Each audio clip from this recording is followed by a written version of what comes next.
Hello everyone, আমি শিবানী। আজ আমি আপনাদের সাথে শেয়ার করব বাটা মাছের ঝাল।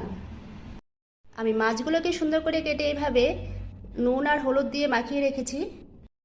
বাটা মাছের ঝাল বানানোর জন্য আমি নিয়েছি গোটা জিরে, সর্ষে আর কাঁচা লঙ্কা। আমি একটা পেস্ট বানিয়ে নেব।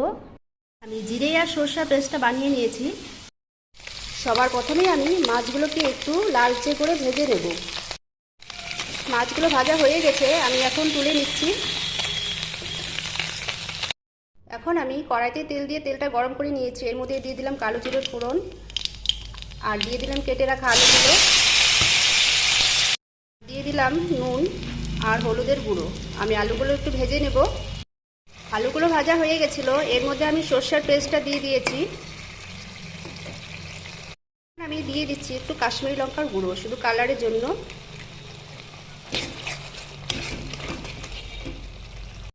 মশলাটা আমি একটু ভালো করে কষিয়ে নিব যতক্ষণ না তেল বেরোয়।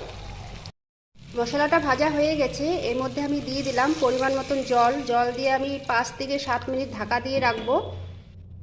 7 মিনিট পর ঢাকনাটা খুলে দিয়ে ঝোলের মধ্যে মাছগুলো দিয়ে দিলাম। এখন আমি 5 থেকে 7 মিনিট এইভাবে গ্যাসের মধ্যে বসিয়ে রাখবো।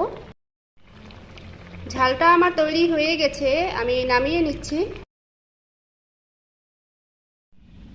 তো তৈরি হয়ে গেল আমার ঘরোয়া পদ্ধতিতে বাটা মাছের ঝাল। বন্ধুরা, রেসিপিটা যদি ভালো লেগে থাকে অবশ্যই লাইক আর কমেন্ট করবেন। নমস্কার।